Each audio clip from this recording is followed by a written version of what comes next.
Donc, du coup, quand on a nos têtes de deb, qu'on voit les trous sur la poulie, c'est le moment où il faut le changer. Quand on voit pas les trous, ça donne ça.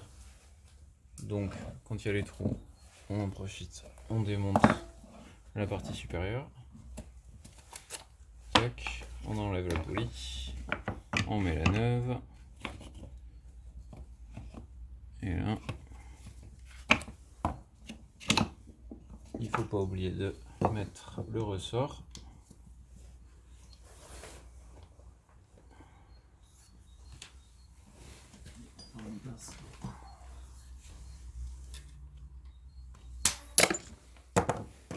C'est les joies du direct. Ok.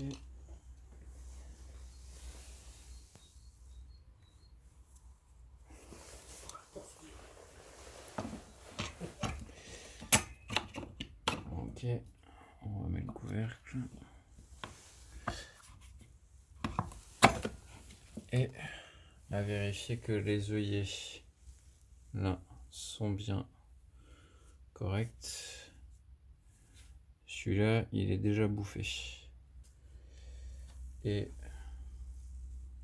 celui-là aussi était bouffé. Et ils sont où les deux autres qui étaient encore pires, hein?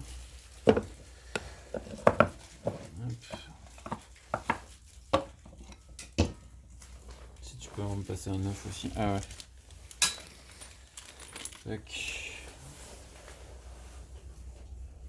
Celui-là, il était carrément cassé derrière. Et un peu bouffé à l'intérieur, mais ça, cette usure-là, franchement, ça va quoi. C'est pas grand-chose. Donc du coup, on le remplace par un neuf. Celui-là, il faut un tournevis plein du coup. J'espère qu'il va pas être aussi galère que l'autre à sortir.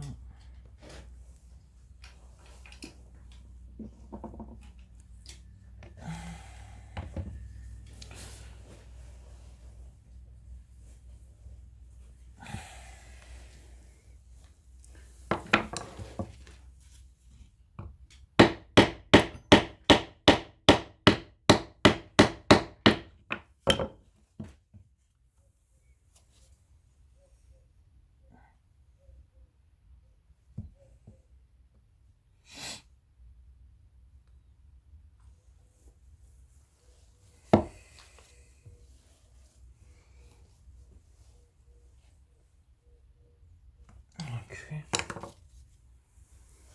T'as la pince toute simple. Je te l'ai mis là. Ah ouais.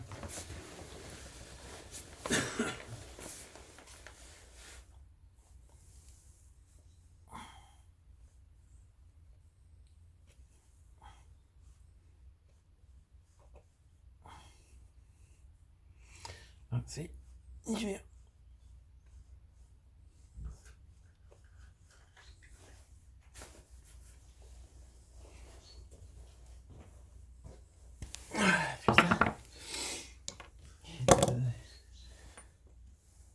Et le tout neuf, du coup. Hop. La petite cale en bois qui va bien enfoncer. Hop.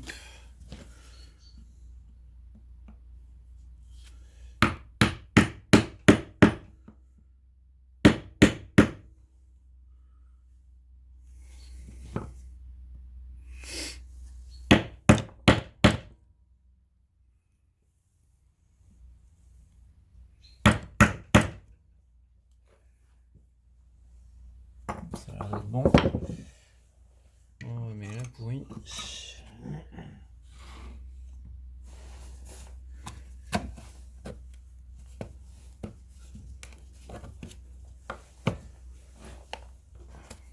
Voilà.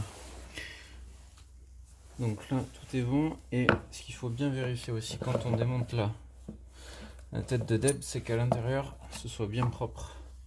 Comme là c'est un peu crado. Donc faut pas hésiter à rafler avec soit la brosse métallique, soit un tournevis plat.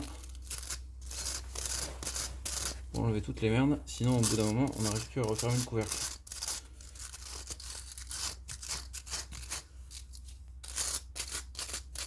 Et après, finir les bords comme ça.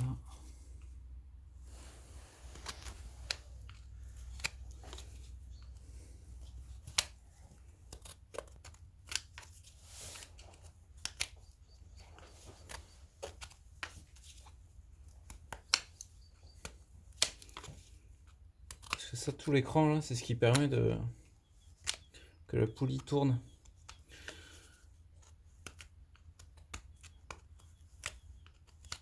Ici il y a de la merde dedans. On n'y arrive pas et du coup il faut qu'on tape encore plus fort.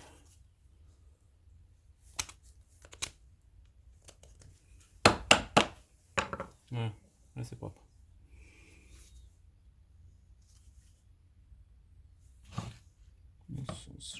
Tac. Ah ouais, t'as une dalle, Fabien, s'il te plaît.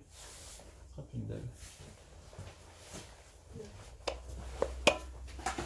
Ok, donc là, elle est toute bonne.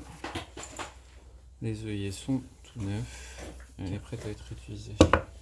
Alors, sur celle-là, quand on veut tourner du fil, normalement, les têtes de dev sont faites pour être tapées au sol. Et quand on tape le sol et qu'on accélère, ça fait sortir du fil. Moi, ce que je préconise, c'est toujours la même chose, c'est-à-dire de retourner sa deb dans ce sens-là et d'appuyer sur le milieu et de tirer en même temps le fil de chaque côté. Et comme ça, on a notre fil qui sort. On reprend notre dev en mode normal et on peut la réutiliser.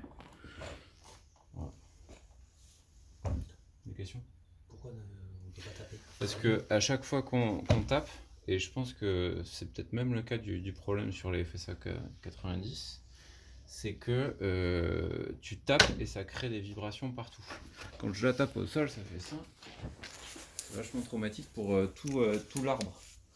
Là, tu fais ça, quoi. Ouais. Donc du coup, ça vibre partout. Là, c'est le boîtier, la bobine électrique et tout dedans. Ça que des fois, ça cale ou ça... Enfin, pas ça cale, mais ça... Moi, je pense, ouais. Et ça coûte pas grand-chose. Au lieu de faire ça, de prendre sa deb, de faire un petit coup en appuyant et en tirant sur le côté, hop, on prend notre deb. Ça mange pas beaucoup de pain et pour autant ça permet de paniquer les têtes de deb. Parce que du coup ça aussi, hein, à chaque fois qu'on les frappe au sol, suivant sur ce que c'est, ici la poulie on l'abîme très vite quand on tape directement sur le sol.